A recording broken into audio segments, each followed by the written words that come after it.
पवित्र बीजक प्रज्ञाबोध हिंडोला 1 पद 14। हिंडोला 1 पद 14 इस प्रकार है। शशि सूर रैनी शारदी तहाँ तत्व प्रलय नहीं। हिंडोला 1 पद 14 इस प्रकार है। शशि सूर रैनी शारदी तहाँ तत्व प्रलय नहीं। अब शब्द अर्थ जानेंगे। अब शब्द अर्थ जानेंगे। शब्द अर्थ: शशि मतलब चंद्र, सूर मतलब सूर्य, रैनी मतलब पानी, शारदी का अर्थ है आवाज़, ध्वनि, तरंग, तहा का अर्थ है वहाँ, तत्व का अर्थ है नियम, प्रलय का अर्थ है मृत्यु, अंत, दुख, नाही का अर्थ है नहीं है।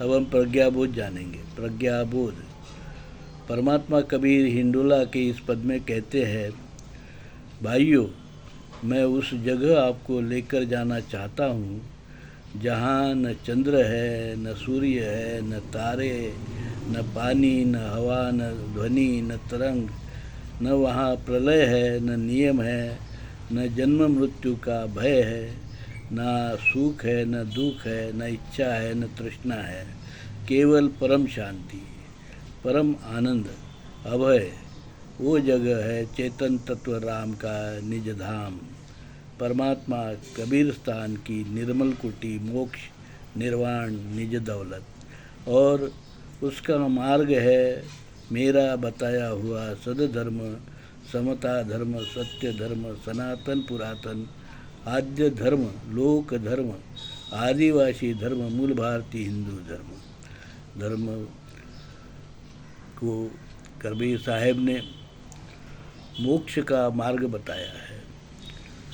परमात्मा कबीर ने अपनी पवित्र वाणी बीजक में हमें उन सभी अमंगल कार्य से दूर रहने का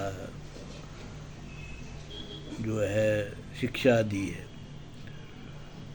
जो अमंगल कार्य है वो मंगल कैसे कर सकते हैं, जो अकुशल कार्य है वो कुशल कार्य कैसे हो सकते हैं, उसका फल कैसे कुशल होगा। तो धर्म ही ऐसा मार्ग है जो आपको सुख और दुख, निर्वाण अर्थात मोक्ष तक ले जा सकता है, पर वो सदधर्म होना चाहिए, ना कि कुधर्म।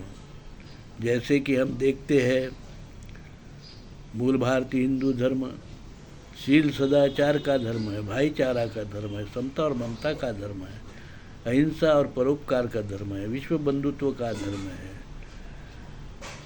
विश्व कल्याण का धर्म है। वही दूसरी तरफ में अधर्म भी है, जिसे हम वैदिक ब्राह्मण धर्म के नाम से जानते हैं।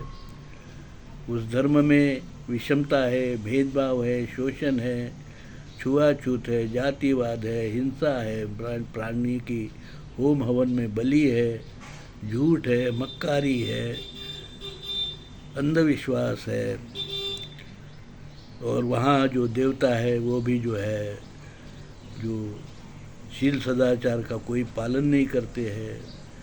ऐसे देवी देवता भरे पड़े हुए हैं। तो ऐसा अधर्म और विकृति भरी उनकी जो संस्कृति है, उससे मानव का कोई हित नहीं हो सकता है। यही बात कबीर ने बताई। मानव दुखी क्यों है? क्योंकि वो अधर्म का पालन कर रहा है, अधर्म के संगत में है। तो जहाँ लोग विदेशी यूरेशियन वैदिक ब्राह्मण धर्म के संगत में है, उनका विचार का पर जीवन अपना व्यतीत कर रहे हैं, तो सुख कहाँ से आएगा?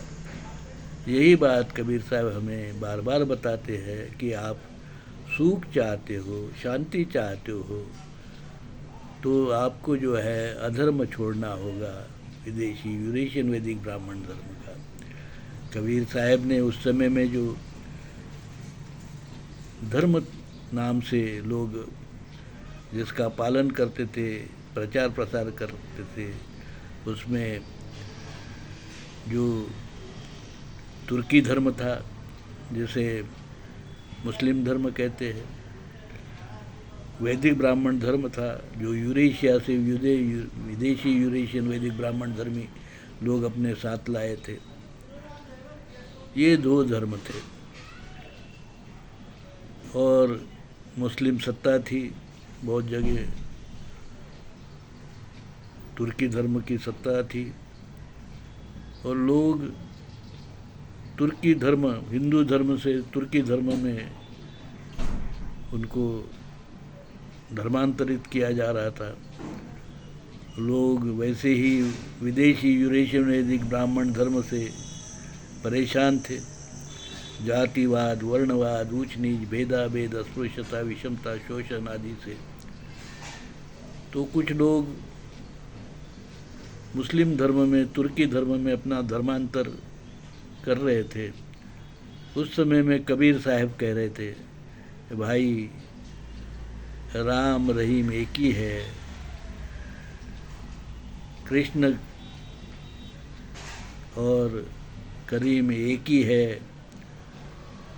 तो हमारे मूल भारतीय हिंदू धर्म में भी शील सदाचार का मार्ग है, समता का मार्ग है, इसलिए धर्मांतर की कोई ज़रूरत नहीं है। धर्मांतर की कोई ज़रूरत नहीं है, क्योंकि मूल भारतीय हिंदू धर्म का आधार ही है समता, शील सदाचार। तो और क्या चाहिए? जो धर्म शील सदाचार, समता, भाईचारा, विश्व बंधुत्व,